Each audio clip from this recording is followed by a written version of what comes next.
तो सुनिए मेरे भाई बहन, यीशु मसीह को क्रूस पर चढ़ाने जाने से पहले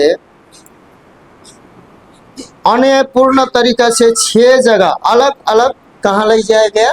6 जगह ले जाया गया। पहले छोटा सा कोर्ट में जाता है केस, कहाँ जाता है? सिविल कोर्ट में। उसके बाद सिविल कोर्ट नहीं होता तो हाई कोर्ट में जाता है। हाई कोर्ट में केस जाने के बाद कहाँ जाता है? सुप्रीम कोर्ट में जाता है। सुप्रीम कोर्ट से केस जाने के बाद सीधे केस फैसला नहीं हुआ तो राष्ट्रपति के पास जाता है। राष्ट्रपति यदि चाहे तो क्या कर सकता है? क्षमा भी कर दे सकता है, फैसला भी दे सकता है। तो उसी प्रकार इसका मतलब है कि अंतिम 4 ही जगह है संसार में। क्या है? 4 ही जगह है। यीशु मसीह को 6 जगह ले जाया गया 2000 साल पहले। उसके बाद बाइबल कहता है कि जैसे पुराने संबंध में 100 नंबर है तो उससे नीचे चलता था, जैसे कि यीशु मसीह 0 समय में आए थे। पुराना संबंध टोटल क्या हो चुका था? खत्म हो चुका था। यीशु मसीह आने के बाद नया संबंध क्या हुआ है? शुरू हुआ है। तो उस समय जो यीशु मसीह जो है पुराना जितना भी सदी है वो क्या हो चुका था? खत्म हो चुका था। जब 0 हुए थे तो यीशु मसीह आए थे। यीशु मसीह आने के 33.5 साल रहकर पृथ्वी में उन्होंने क्या किया? उन्होंने अच्छे काम किया। अच्छा काम करने वाला का मृत्यु हो सकता है, लेकिन जो अच्छे काम के मुताबिक भी यीशु मसीह को क्या कर दिया गया? पकड़ लिया गया। और पकड़ने के बाद 6 जगह में अलग अलग संप्रदाय, जो अलग अलग संप्रदाय थे, रोमी संप्रदाय थे जो अलग थे, जो कि यहूदी लोगों को शासन कर रहा था। रोमी पूरे रीति से क्या बोलते हैं, विश्व में शासन करने का एक लोहा के दंड के समान राज कर रहा था। और उसी में परमेश्वर के लोग, यहूदी लोग भी उसके गुलामी में क्या कर रहे थे? तरस रहे थे। उस समय पहला कहाँ ले गया था? तो यीशु मसीह को पहले क्या कर लिए गए? सिपाही भेजा गया, पकड़ लिया गया, रस्सी से बांधा गया और पीटते किसके पास ले जाया गया? अन्ना के पास ले जाया गया। जैसे कि अन्नास, इंग्लिश में अन्नास बोलता है, हिंदी में हन्ना करके कहा है। यहूदी वो क्या था? महायाजक था। कौन था? और महायाजक के पास भी सबूत नहीं मिला। किसके पास ले जाया गया था? महायाजक, क्योंकि उसने दावा किया था कि परमेश्वर पिता कौन है? मेरा पिता है। वो उसने कहा था कि तू मसीह है तो बोल दो, लेकिन उसने न स्वीकारने के कारण सामरी स्त्री जो 5 पति कर चुकी थी, जिसके पास भी रह रही थी, वो भी नहीं था। उसके पास कहता है कि जो उद्धारकर्ता मसीहा आएगा हमको आराधना करने के लिए सिखाएगा, और बोलता है कि वही मसीह तेरे सामने कौन है? लेकिन वो लोग क्या कर रहे थे? पूछ रहे थे। क्या कर रहे थे? फिर भी नहीं बता रहे थे। आप लोग बहुत से बातें बाइबल के खिलाफ पूछते रहोगे ना, परमेश्वर कभी नहीं बताएगा। इसीलिए सुनिए, हन्ना महायाजक, जो यहूदा का महायाजक हन्ना के पास सबसे पहले ले जाया गया। और यूहन्ना 18:13 में आप पढ़ सकते हो। और दूसरा क्याफा के पास ले जाया गया, जो क्याफास था महायाजक क्याफा, और यहूदी परिषद के पास जहां झूठी गवाहियां दी गई, वहां मत्ती 26 का आपको 57 से 68 तक है। उसके बाद में भी वहां ले जाके भी पूछताछ किया गया। तू क्या कर? भविष्यवाणी कर। क्या बोल? भविष्यवाणी बोल के क्या किया गया? डंडों से पीटा गया और झापटों से क्या किया गया? बाइबल कहता है कि थूका भी उसको, क्योंकि क्रोध उसको आ जाए। और क्या है? क्रोध में, भावना में लोग क्या कर देंगे? और सच्चाई को क्या कर देंगे? जानते हैं, न्यूज वाला कैमरा लगा के ना, आपको जानते हैं सच्चाई खोलने के लिए क्या करता है? ऐंठे हुए बातों को करता है। तो क्रोध में आप क्या करें? बात करें। उसके बाद में आप यहाँ पर बोलता है क्याफास के पास ले जाएगा। फिर बोलता है यहूदी परिषद के पास, जहाँ झूठी गवाहियां दी गई थी। मत्ती 26 का 57 से 68 में है।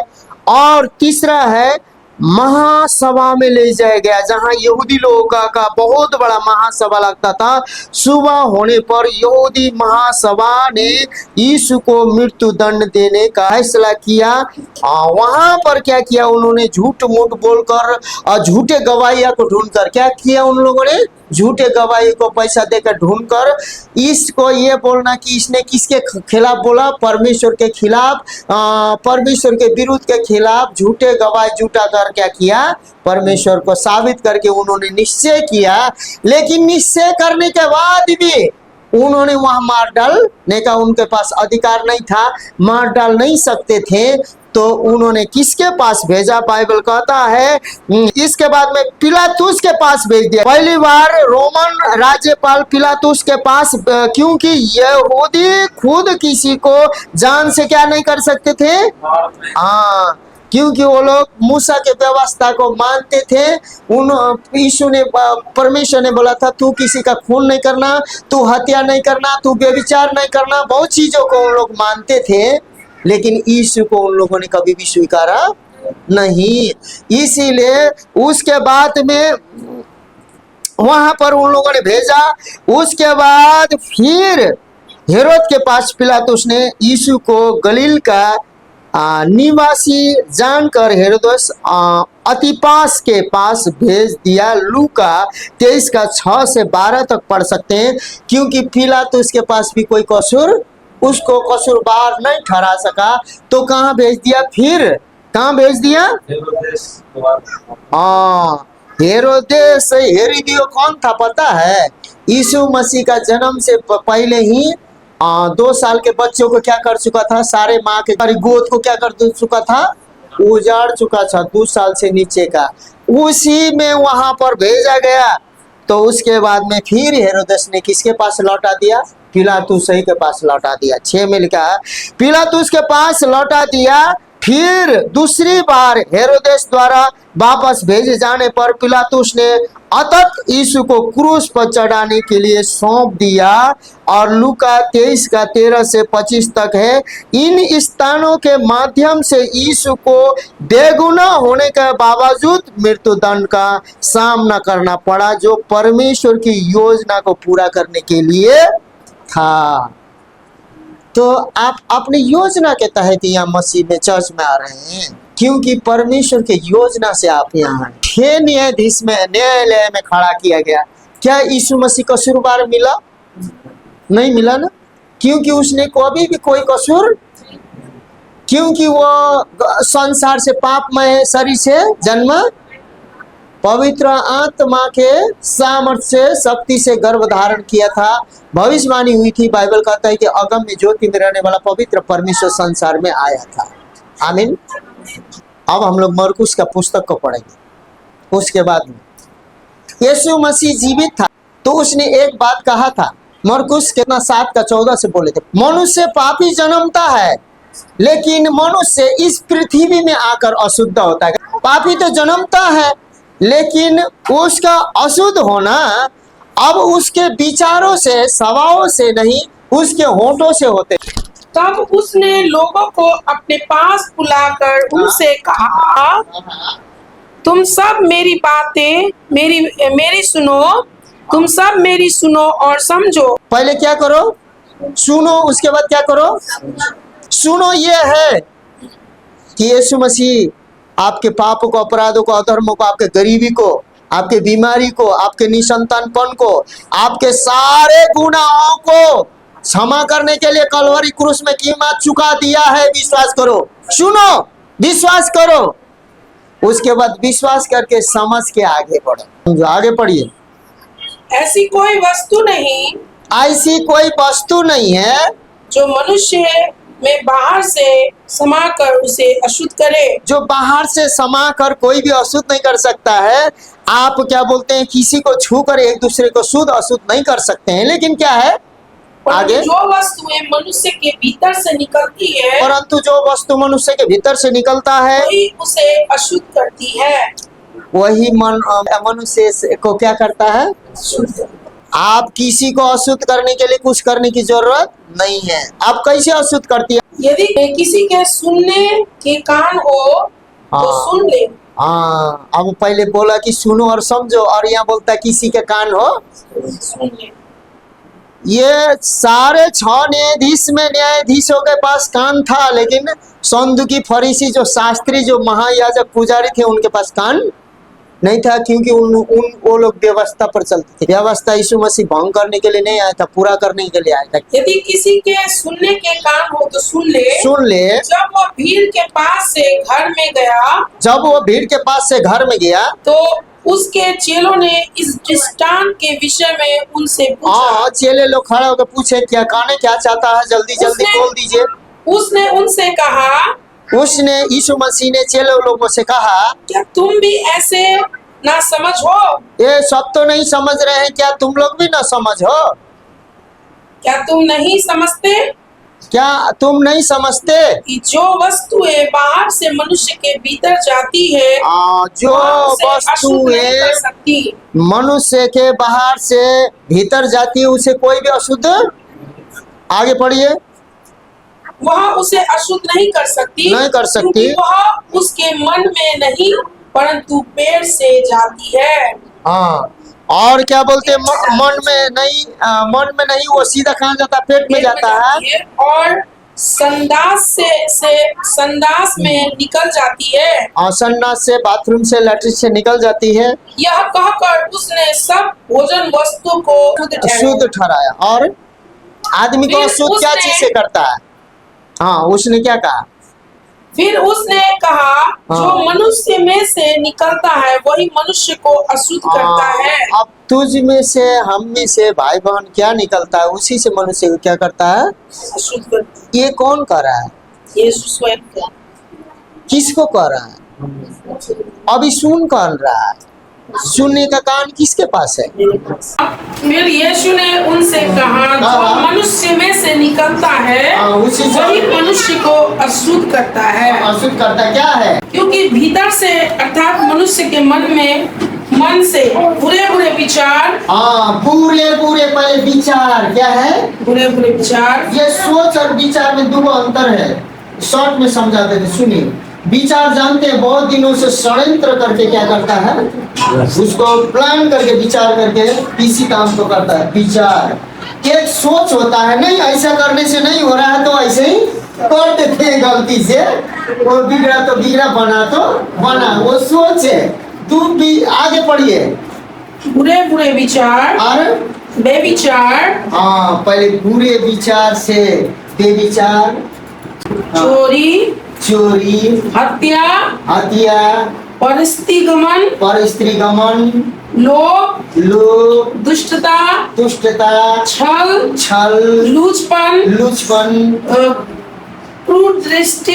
क्रूर दृष्टि, कभी भी रहम नहीं करना। एक बार दांती काट के खून पीना है तो पीना है, शेर के समान जो शिकार करने के लिए उसको एकदम ही बदलेगा नहीं। कभी बदल सकता है शेर? नहीं खाएंगे, विचार कर सकता है खून निकाल के। उसी प्रकार का क्रूरता बोलते हैं इसको। और आगे निंदा, अरे बाप रे बाप, उसको कब मिले कि हम उसका निंदा करें? आगे अभिमान और मूर्खता निकलती और है। मूर्खता कहाँ से निकलता है? शरीर से कोई भी छूने जाने का बात नहीं है, इससे शुद्ध अशुद्ध की बात नहीं है, लेकिन कहाँ से पहले निकलता है? ये सब बुरी बातें भीतर ही से निकलती है और मनुष्य को अशुद्ध करती है। यही अशुद्ध काम के लिए परमेश्वर की ओर से ये सारा मनुष्य कर चुका था, करके आ रहा था, अभी भी कर रहा है। लेकिन जो भी यीशु मसीह पर विश्वास कर रहा है, इससे क्या हो रहा है? लोगों को आजादी हो रहा है। अब प्रभु यीशु मसीह ने ये सारे बेकसूर होकर पहले क्या किया था? ये सारे बातों को तुम निकल चुके हो, क्या कर चुके हो? इससे संसार और शासक से लेकर गरीब भिखारी तक क्या हो चुका है? अशुद्ध। कंगाल तक क्या हो चुका है? अशुद्ध हो चुका है। और इससे मृत्यु आ चुका है। अशुद्धि में क्या हुआ है? मृत्यु का मजदूरी, पाप का मजदूरी क्या है? मृत्यु है। अब मरना होगा। किसको मरना होगा? बुखार से, नाना प्रकार के बीमारी से क्या होगा? मरना होगा। क्योंकि पहले तुम्हारा बाप प्रदादा दादा से लेकर सब पूर्वज से लेकर अशुद्ध बातें से क्या हो चुके हो तुम? अशुद्ध हो चुके हो। और तुम अशुद्धता के कारण पाप में जन्म चुके हो। पाप का मजदूरी तुम्हारा क्या है? हाँ? रात भर उसको क्या किया था? प्रार्थना कर रहा था, हे पिता ये कचौरा भारी है, क्या करना? इतना न्यायाधीश में चलते चलते चलते चलते यीशु मसीह के गाड़ी में बैठा के मारा था। खींच खींच के ले जा रहे थे रोमी शासक लोग, बहुत जलील होते थे। यीशु मसीह को जितना लोग रस्सी से बांध के खींचते थे उतना उनके मुंह में क्या लगता था? चोट लगता था। उनको दिन भर पानी नहीं दिया गया था। क्या प्यासे थे वो? सब आपका प्रभु, मेरा प्रभु क्या हुआ? प्यासा था और 6 न्यायाधीशों में ले जाया गया। उसके बाद में कुट कुट के झूठा आरोप लगाया जाएगा। आज दिन भर उसको क्या कराया जा रहा है? बांध बांध के वो बेकसूर आदमी को बांध के घुमाया जाए। आंटी आपको कितना प्यार आएगा? आएगा ना मन से? यीशु मसीह ने ऐसा गुस्सा किया,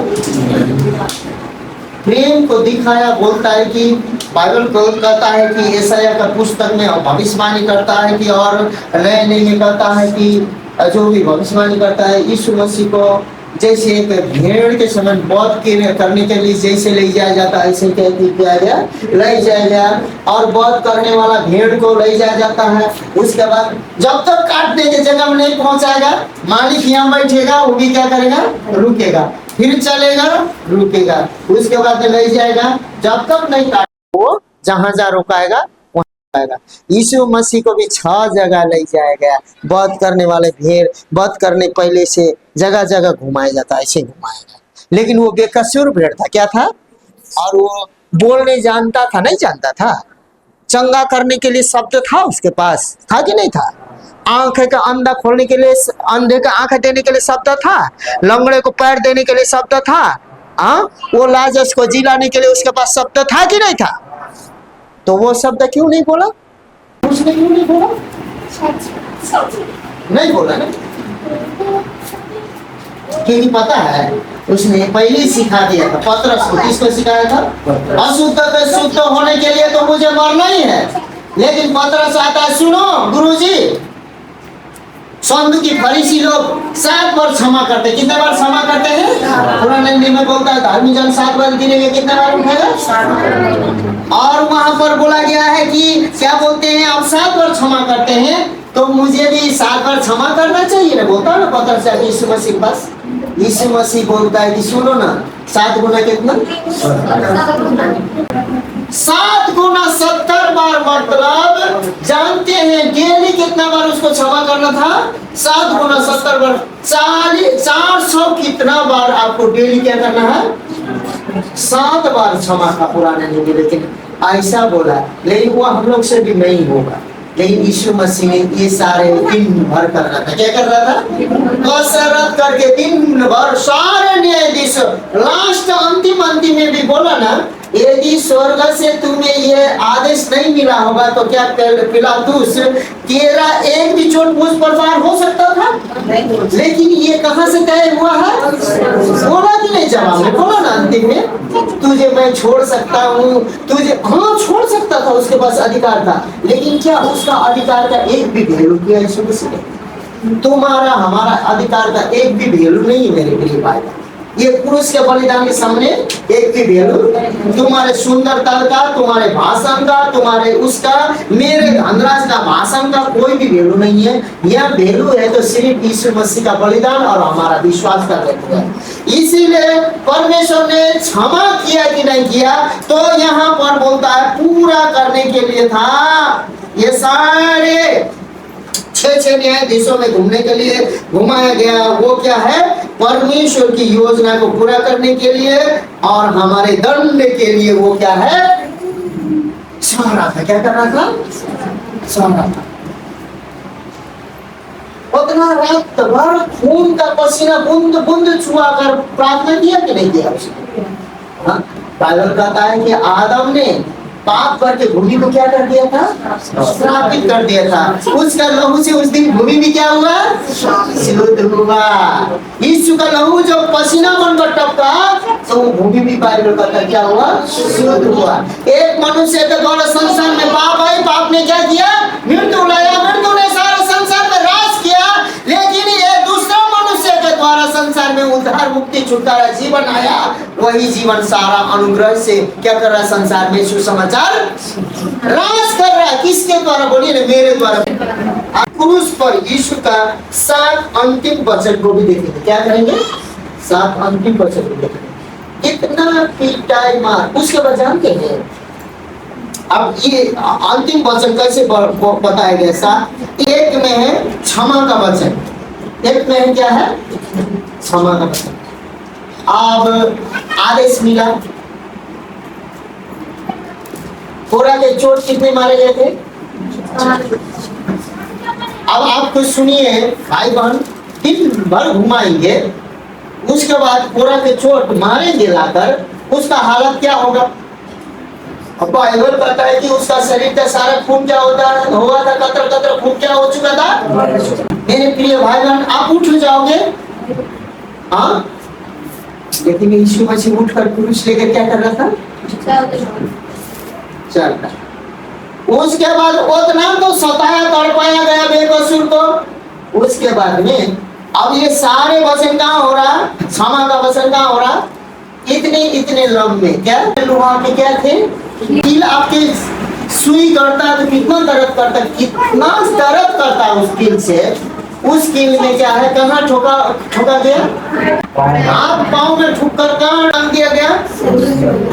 जो बेरहम, पापी, अपराधी, अधर्मी, गलती की तेरा बोलता है कि सारे श्रापों को, हमारे बाप दादा पूर्वज के श्रापों को लेकर क्या हुआ, क्रूस में वो श्रापित बना। क्योंकि काट में जितने भी टंगाते थे वो लोग क्या कहलाते थे, श्रापित कहलाते। हम लोग आशीषित हैं, हाथ उठा।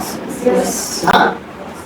अब सुनिए, दिन भर तड़पा के, भूखे प्यासे, कूट के, मार के, बेइज्जत करके, उसके बाद में सब नंगा कपड़ा सपड़ा भी सब ले लिया, चिट्ठा डाल के, उसके बाद में क्रूस में ले जाके तड़पा के क्या कर दिया है, 39 फोड़ा मार के, पीठ में, शरीर में घाव से पूरा। उसके बाद में क्या है, उतना सताने के बाद में क्या बोलता है, पता है, हे पिता इन्हें क्षमा कर, क्योंकि ये नहीं जानते कि क्या कर रहे हैं। हालेलुया।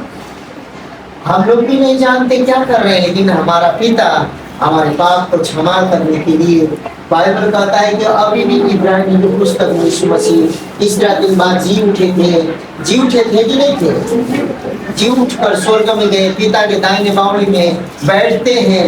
और हम जब पाप करते हैं तो तुरंत गिनती करना यीशु मसीह क्या करना शुरू करता है। सच में तो आपके लिए गिनती कर रहा है ना प्रभु, हमारे लिए गिनती कर रहा है ना प्रभु, क्योंकि हम वहां रुक ना जाए और शैतान हमारे सिरों में पांव न रख दे। इसलिए शैतान के सिरों में हमारा पांव होना अच्छी बात है, लेकिन हमारा पांव शैतान के सिरों में होना अच्छी बात है, लेकिन शैतान का पांव हमारे सिरों में होना अच्छी बात नहीं है। क्योंकि यीशु मसीह ने हमारे पांव के तले वो क्रूस में क्या कर दिया है, कर दिया है। अब देखिए, इतना बावजूद शैतान को इतना गुस्सा आया था कि अब इसका काम क्या हो जाएगा, अंतिम हो जाएगा।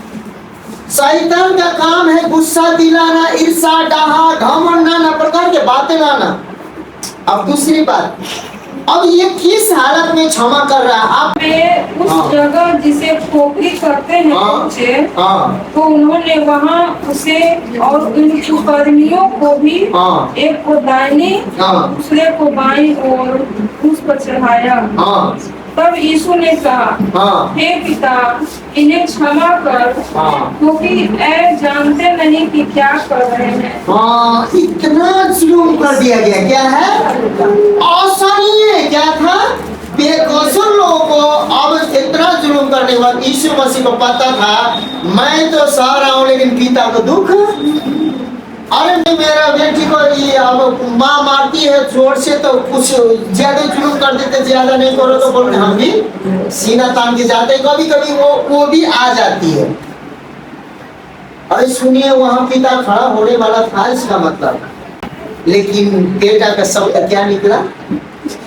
यीशु मसीह को पता था कि मैं तुरंत दम तोड़ूंगा तो सारा मेरे बेटे बेटी क्या हो जाएंगे? नाश हो जाएंगे। क्या हो जाएंगे? वो दम तोड़ा नहीं, वो तड़पता रहा। क्या ये सारा किस चीज का मजदूरी ले रहा था यीशु मसीह? पाप का मजदूरी। पाप किसने किया था? यीशु ने और पिता ने किया था, पवित्र आत्मा ने। पाप किसने किया था? आदम ने किया। किसने किया था? आदम को पाप किसने करवाया था? शैतान क्या पापी था? शैतान घमंड और अहंकार में क्या हुआ था? बदला लेने से गिरा था और वो परमेश्वर जैसा बनना चाहता। क्या करता? और उसने पाप कैसे ला दिया? पाप अपने आप नहीं आता। कहां से आता है?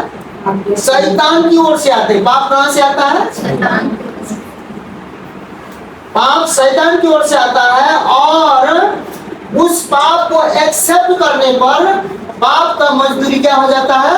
हम पर मृत्यु हावी होकर आता है। पाप आदम और हवा के पास शैतान ने लाया। किसने लाया? लेकिन जीवन किसकी ओर से आता है? यीशु मसीह शैतान की ओर से आया था। शैतान के बातों को सुना था। यीशु मसीह स्वर्ग से जीवन देने के लिए आया था। जो जो जीवन देंगे ना, वो जिंदगी में धोखा खाएगा, गिरेगा, उस पर दोष लगाएंगे, 100 को थूकेंगे, खड़ा होंगे, बहुत चीज होगा, लेकिन वो लास्ट में तक स्थिर रहेगा यीशु मसीह के नाम में धीरज धार के। उसके बाद हजारों लाखों में उसी को महान आते। लेकिन एक दिन ऐसा भी होगा कि वो गिरे हुए व्यक्ति देखने भी उसको नहीं मिलेगा। बोला कि चोर तो चोरी करने के लिए, घात हत्या करने के लिए आया है, मैं क्या करने के लिए आया हूँ? वो क्या जीवन देने आया हूँ। जीवन देने के लिए क्या करना पड़ता है? क्षमा करना पड़ता है। हे पिता, ये लोग नहीं जानते हैं, क्योंकि उसने पतरस को पहले क्या सिखा दिया था? 7 गुना कितना बार क्षमा करना? 7 गुना 70 बार क्षमा करना ना। 7 को गुना 70 बार क्या करना? अब यह क्षमा करना कि नहीं? पतरस इस हालत में रहेगा तो क्षमा करेगा? बाइबल बोलता है पतरस उस समय पहले इनकार कर चुका था 3 बार। क्या कर? कितना बार? उसके बाद फिर दूसरा हमें उद्धार का वचन बोला। क्या? यदि यीशु मसीह उद्धार का वचन नहीं बोलता था हमारा उद्धार? ऐसे यीशु मसीह क्रूस से हमारा पाप को क्षमा नहीं करता तो हम जो भी विश्वास करें हमारा क्षमा, हम जैसे ही विश्वास करते हैं उसका क्षमा क्या हो जाता है? हमें प्राप्ति हो जाती। क्या हो जाती है? क्या हो जाता है? मेरे प्रिय भाई बहन, आज हमें पाप नहीं गिरा सकता। आमीन बोलिए तो। हमें अपराध अधर्म नहीं गिरा सकता। आमीन बोलिए तो। हमें कोई बीमारी समाज नहीं गिरा सकता। हमें गरीबी नहीं गिरा सकता। हमें शैतान नहीं गिरा सकता, क्योंकि इस्राएली लोगों को जितने भी मिस्री लोग सताते गए और गिनती में बढ़ते गए और उसी लोगों को, बड़े हुए लोगों को परमेश्वर दूर और मौत पाने वाला जगह दिया कि नहीं दिया? सारे धन दौलत अधिकार करके उन्होंने बोया नहीं था, उन्होंने रोपा नहीं था, उन्होंने घर बनाया नहीं था, सोना चांदी उनका नहीं था, दिया कि नहीं दिया? बोलिए आमीन, हालेलुया। दिया ना। प्रतिज्ञा किससे किया था? अब्राहम से किया था। अब्राहम मिट्टी में मिल गया था, फिर भी उसके वंशों को दिया कि नहीं दिया? तो अपने वंशों को आप क्या दीजिएगा? यीशु मसीह का नाम से बड़ा कोई है? कितना दिया? अपने बेटी को, अपने बेटे को, अपने दामाद को, अपने घर परिवार को आप लोगों ने किस किस को दिया है? अपने भाई, अपने बहनों को। यीशु मसीह का नाम को छोड़कर जितने भी चीज आपने दिया है ना, वो व्यर्थी। दूसरा बात, लूका 23 का 43 में क्या है? 42-43 में तब उसने कहा, हे यीशु, जब तू अपने राज्य में आए तो मेरी स्तुति लेना। उसने उनसे कहा, मैं तुमसे सच कहता हूँ कि आज ही तू मेरे साथ स्वर्गलोक में होगा। सुनिए, उद्धार कैसे होता है? वचन के द्वारा। परमेश्वर ने बोला कि मनुष्य सुने, इससे इधर से अशुद्ध कहाँ से निकलता है? खाने से भी नहीं होता है, लेकिन कहाँ से निकलता है? मनुष्य। अब देखिए यहाँ पर एक दो चोर है। एक चोर क्या कर रहा है भाई? यीशु का निंदा कर रहा है। यीशु का निंदा कर रहा है। एक चोर उद्धार खोज रहा है। क्या खोज रहा है? उद्धार खोज रहा है। और उसने शब्द बोला, क्या बोला? चोर क्रूस पे है, मरने वाला है, लेकिन उसने उद्धार को क्या किया? घोषणा किया। ये कैसे घोषणा किया? पढ़िए तो क्या बोला? हे यीशु, आज बोलिए आप, हे यीशु, जब तू अपने राज्य में आए जब तू अपने राज्य में आए तो मेरी शुद्धि लेना। आप परमेश्वर से बोलेंगे, आज मेरा शुद्धि लेना, मेरे बाल बच्चों का शुद्धि लेना, मेरे घर घराना परिवार गरीबी में शुद्धि लेना। यीशु मसीह ने क्या जवाब दिया? आप बोलोगे तब प्रभु यीशु मसीह शुद्धि लेगा। आमीन। पहला क्षमा होना चाहिए आपके जीवन में, दूसरा अपने घर घराना परिवार के लिए उद्धार का दर्शन होना चाहिए, क्योंकि शैतान इस बात को क्या करके रखा है? छुपा के रखा है। आप पापी नादान हो, आप बीमार होते हो चंगा। तीसरी बात, यह शब्द बोला गया है कि नहीं बोला गया है? आप पहले क्या कीजिएगा? तू विश्वास करे तेरा घराना उद्धार पाए। उसने बोला कि सुनो प्रभु, तू शुद्धि लेना। यीशु मसीह ने बोला आप सच्चे मन से शुद्धि लेगा तो आज तेरा पति तू जहाँ रहेगी वही संगति में होगा। आज तेरा बाल बच्चा वही होगा, तेरा घर घराना वही होगा, तेरा भाई बहन वही होगा। आमीन, हालेलुया। क्योंकि परमेश्वर के वचन के द्वारा तुम क्या हो चुके हो? शुद्ध हो चुके हो। आगे तीसरी बात, संबंध का वचन। परमेश्वर आपको क्या है? पहले क्षमा करने के लिए, दूसरा उद्धार देने के लिए। क्या करने के लिए? उद्धार देने के लिए और दिलवाने के लिए। लेकिन उस उद्धार को क्या करना पड़ता है? मांगना पड़ता है। जो मांगेगा मांगना पड़ता है और विश्वास करना पड़ता है। और संबंध के लिए पहला आपको क्या होना चाहिए? क्षमा होना चाहिए। क्या होना चाहिए? दूसरा क्या होना चाहिए? उद्धार मुक्ति के लिए प्रार्थना और सुसमाचार होना चाहिए। तीसरा क्या है? संबंध होना चाहिए। तीसरा क्या है? संबंध का वचन, हे नारी देख यह तेरा पुत्र है और जिससे से यह तेरी माता है कहा। यूहन्ना 19 का 26 और 27 में यीशु मसीह की माँ थी, नाम क्या था? मरियम था। वो पवित्र आत्मा से गर्भवती होके जनी थी, लेकिन उसके भाई लोग बहन लोग भी 6-7 गो 8 गो थे कि नहीं थे? बोलिए। याकूब कौन कौन था? याकूब ने जो पुस्तक लिखा है वो यीशु मसीह का भाई है। हाँ, लेकिन यीशु मसीह स्वर्ग से आया था। बाइबल कहता है कि उसकी माँ रो पड़ी, अब मेरा बेटा क्या है? जा रहा है बड़ा बेटा। तो यीशु मसीह ने समझ लिया कि ये सत्य को जानती है, ये स्वतंत्र हुई है और ये अन्य जाति के समान ये परिवार में नहीं रहेगी। अब मेरी माँ किसके साथ रहेगी? यूहन्ना के साथ रहेगी, क्योंकि उसके साथ संगति वचन में रहेगी। आपके अपना बाल बच्चा परिवार घर घराना किसके साथ रहेगा, किसके साथ नहीं रहेगा, आपको संबंध में डिसाइड करना चाहिए। मसीह ने वहाँ संबंध का संगति भी क्या कर दिया कि आज से मेरी माँ क्या है? तेरी माँ है। इसके साथ तुम लोग क्या रहना। और शैतान को बाल बच्चा नहीं था उसका, है कि नहीं था? बोलिए। तो आप किसके संगति में रहते हैं, किसके संगति में रहते हैं, आप डिसाइड कीजिए, क्योंकि आपका पाप क्षमा हुआ कि नहीं हुआ आपका डिसाइड आपके संगति के कारण करता है। आप छुटकारा पाए कि नहीं पाए, आप धनी हुए कि नहीं, आपका संगति डिसाइड करता है। हालेलुया। आज से बोलिए यीशु मसीह के नाम में क्रूस में जो प्रभु यीशु मसीह ने जो हमें संबंध दिया है, हम लोग अपने बाल बच्चों को, अपने परिवार को उस हाथ में सौंपेंगे जो परमेश्वर के साथ संगति करता हो। लेकिन मैं पहले अपने आप को उस व्यक्ति के पास सौंपूंगा जो वचन संगति में आगे बढ़ाता है। धार्मिक करने वाला मनुष्य नहीं है, धार्मिक करने वाला कौन है? मनुष्य से उम्मीद नहीं रखना कि ज्ञानी व्यक्ति भी और महान व्यक्ति भी तुम्हें धर्मी बना के आगे बढ़ाएगा। आमीन। Thank you Jesus. चौथा, वेदना। एली एली लम्मा सत्ताबक्तनी, अर्थ हे मेरे परमेश्वर तूने मुझे क्यों छोड़ दिया। मत्ती 27 का 46, मरकुस 15 का 34 में यीशु मसीह वेदना से भर गए। कभी कभी लगेगा कि आपका विश्वास, आपका प्रार्थना, आपका गरीबी, लगेगा कि आपका बात, आपका पाप, आपका अपराध, आपका अधर्म लगेगा कि कभी क्षमा नहीं हुआ, वही गिर गए, मिट गए, अब टूट गया। हालेलुया बोलिए।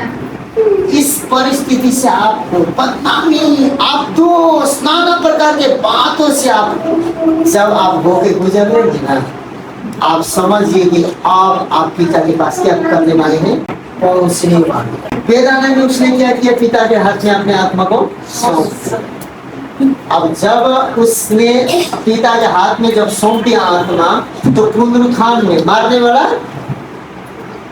अब कोई मार सकता है उसको, कीड़े ठोक सकता है कोई? आप सुनिए, प्रभु का पवित्र आत्मा से आप भर जाने वाले हैं, आपका परिवार भर जाने वाला है। इस प्रकार से गुजरे हैं तो ये यदि आपके जीवन की स्टार्टिंग है तो इससे भी घबराइए मत, आपके जीवन में अच्छा हो जाएगा।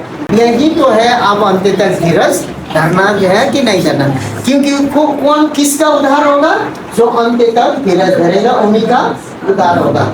परमेश्वर यहाँ तक आया कि अब लगा कि पिता ने भी क्या कर दिया, त्याग दिया, और उसका पीड़ा बहुत दर्दनाक। हाँ, हमारा भी पीड़ा बहुत दर्दनाक होते हुए गुजरना पड़ सकता है। 5 कष्ट का वचन, पानी कुछ भी पिया था उसने। 6 न्यायाधीश दिन भर घूम चुका था, शरीर का खून कम हो चुका था, उसको प्यास लग थी।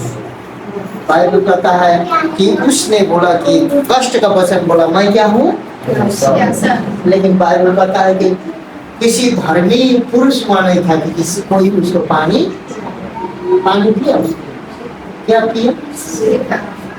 सिरका। आपको मालूम है सिरका क्या होता है? खट्टा चीज होता है। आपको प्यास में पी सकते हो, आपका पूरा जलकर सिर का उसको मुंह में से पिलाया गया, वो नहीं घुट पाया। क्या नहीं कर पाया? मेरे प्रिय भाई बहन, आप लोग आज इतना तृप्त होकर चंगाई को आसानी से, भूत आत्मा को आसानी से भगा के अपने घर घराना को उद्धार पाने के लिए ना आपको बहुत सहूलियत मिला। क्या मिला है? बोलिए तो सबको क्या मिला है? क्या मिला है? इस सहूलियत को ना छोटे छोटे नाटक और नौटंकी में बर्बाद मत कीजिए। बोलेंगे नहीं करेंगे। हालेलुया। आप मेरे लिए प्यासा हो गया कि हम कभी प्यासा, आपको हर एक प्यास से बढ़कर कुछ है। मरने समय में आप पानी पिलाते हैं तो मरने समय नहीं पीता तो लोगों का इधर से पानी जाता, आप बाद भी घूट नहीं सकते। लेकिन यीशु मसीह पानी पीने के लिए स्वयं मांगा था कि नहीं मांगा था? लेकिन उसके मांग को पूरा होना चाहिए था, लेकिन नहीं पूरा हुआ। क्या है? क्यों नहीं हुआ? क्योंकि वो मांग हमारे भीतर का था। आमीन, हालेलुया। और हमें भरपूर जीवन का जल पिला दिया है। आमीन। आज के दिन हमारे जैसे अयोग्य व्यक्ति को योग्य बना दिया, और जीवन का जल मैं हूँ। जो कोई प्यासा है वो आएगा पिएगा, उसके अंतस्करण से क्या बहे निकलेगी? जीवन का जल। ऐसा व्यक्ति प्यासा होकर हमें वो जल बहा दिया। परमेश्वर अपने ताकत, अपने सामर्थ्य में उतरता ना, गौशाला में वो बीच में वो नाद में पैदा नहीं लेता। हालेलुया बोलिए। परमेश्वर अगम में ज्योति में राजघराना में होना चाहिए था। एक चीज बिना कीमत का परमेश्वर कोई काम जहाँ कीमत नहीं रहता उसमें कीमत किसने चुकाया है? प्यासा किसको होना चाहिए था? मेरा उस चेहरा किसका कुरूप होना चाहिए था? लेकिन चेहरा किसका कुरूप हुआ? आप अभी फ्रेम लोग नहीं लगा रहे हो फ्रेम हैंडसम। हाँ, ये चेहरा किसने दिया? हाँ, अभी तक ये सुंदरता भी किसका चमक रहा है? मसीह लोगों को यही कहना चाहिए। 6ठा बात क्या था? विजय का था। वचन पूरा हुआ। क्या है? यूहन्ना 10:10 में बोला कि सब कुछ। आमीन। यीशु मसीह ने मेरे लिए सब कुछ पूरा किया। आमीन। मेरा संतान, मेरा घर घराना उद्धार पाएगा। आमीन। क्योंकि उद्धार का वचन आज मैं घोषणा करता हूँ यीशु के नाम में। जानते हैं ये गुड फ्राइडे यूज होने वाला नहीं, ये हर दिन यूज करने वाला वचन है। आमीन। ये 7 दिन यूज करने वाला वचन है, इसलिए सुनिए। सब कुछ मेरे यीशु ने क्या कर दिया? किसके यीशु ने? हाँ, किसके यीशु ने? सब कुछ किसके यीशु ने पूरा कर दिया? आज से मैं पूर्ण हूँ, अधूरा। मेरा मरण हार शरीर जो भी बोले मैं पूर्ण। आमीन। मेरे अंदर में परमेश्वर खाली लाश बना। आमीन, हालेलुया।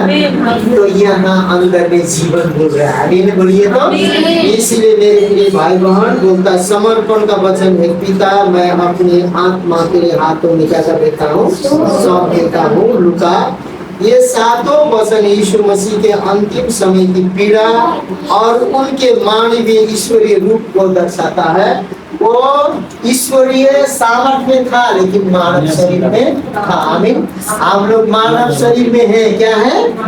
वो तकलीफ झेला कि नहीं झेला? हम लोगों को भी हल्का फुल्का तकलीफ आएगा लेकिन डरना मत। आमीन। वो निष्पाप निष्कलंक मेमने का पद हुआ है, क्रूस में पद हुआ है। वो मेरे लिए कौन? मृत्यु पर वो क्या हो चुका है? मृत्यु पर क्या हो चुका है? शैतान पर क्या हो चुका है? पाप पर क्या हो चुका है? आमीन। हालेलुया। अब हम लोग एक बार घोषणा करें। आया वचन क्या था? यीशु मसीह ने बोला हे पिता क्षमा कर। ये लोग क्या नहीं करते हैं? कुछ नहीं जानते इनको क्या करना। क्योंकि दिन भर घुमा कर कीले ठोक कर क्या कर रहे हैं वो लोग? तड़पा रहा है। दूसरा बात क्या करना है? हमें उद्धार का घोषणा करना है, क्योंकि उद्धार मांगने से मिलता है। क्या मिलता है? इसीलिए आप मांगिए और उनका हृदय मनों को कोमल कर देगा कि पिता जो मेरी पत्नी मेरे पति ने मेरे बाल बच्चों ने पाया हुआ उद्धार मैं भी पा सकूं। वो लोग भी क्या करेंगे? हाँ, तीसरा संबंध का क्या करेंगे? हम लोग संबंध में जोड़ेंगे। क्या करेंगे? संगति कहाँ करना चाहिए, किसके हाथ में सौंपना चाहिए, उसको हम लोग देखेंगे। क्योंकि ऐसे न करने के द्वारा बहुत भाई बहन धर्मी बनने के द्वारा बहुत भाई बहनों का आत्मिक क्षेत्र से जीवन को नष्ट कर दिया। इसलिए यीशु मसीह क्रोधी हुआ सदूकी से, तुम लोग न तो स्वर्ग के राज्य में खुद प्रवेश करते हो, प्रवेश करने ऐसे से परमेश्वर बहुत गुस्सा हो जाएगा। क्या हो जाएगा? परमेश्वर गुस्सा हो जाएगा, तुमको छोड़ देगा और तुमको शैतान क्या करेगा? सब दिन बोलेगा कि तुम कष्ट भोग रहे, यीशु मसीह तुम्हारे लिए कष्ट नहीं भोगा, बोलना शुरू करेगा। इसीलिए तुमको महान बना देगा, क्योंकि शैतान महान बनाने के लिए आया। महान बनेगा और महान बनाएगा, लेकिन परमेश्वर महान बनाने के लिए नहीं, नम्र बनाने के लिए आया। क्या करने के लिए? और आपको खुद अपने आप में महान नहीं, लोगों के सामने महान बनाने आया। यीशु मसीह जितने ही नीचे कलवरी क्रूस में पृथ्वी के सतह में बेइज्जती हो गया, उतने ऊंचा में क्या हुआ है? उठाए ले जाया गया। इसीलिए आप जितना गिरने का कोशिश करेंगे लोगों के नजर में, उतने परमेश्वर आपको उठाएगा। आमीन, हालेलुया। चौथा वेदना। आप क्या करेंगे? परमेश्वर को क्या करेंगे? पुकारेंगे। पुकारो इलो इलो लामा सत्ता बखतनी। परमेश्वर को संबंध बनाने के बाद क्या करना है? परमेश्वर को पुकारना भी है कि तू विश्वास करे तेरा घराना हो। पांचवा क्या है? संकट में आप प्यासे नहीं रहेंगे, क्योंकि विश्वास करना है कि जीवन का जल किसने दिया है? जो विश्वास करेगा उसके पास आएगा। क्या मिलेगा? जीवन का जल। उसके अंतस्करण से क्या होगा? जीवन की जल की नदी। उसके बाद छठा में आपको विजय का वचन क्या हुआ? विजय का वचन क्या हुआ? इतना तकलीफ तो हुआ लेकिन सब कुछ, क्योंकि परमेश्वर ने क्या कर दिया है? हाँ, समर्पण का वचन क्या होना है? समर्पण में हे पिता हम कुछ नहीं कर सकते, ये कौन कर रहे हैं? आप कर रहे हैं, क्योंकि आपने इकलौता पुत्र मुझे दे दिया, रख नहीं छोड़ा। आमीन।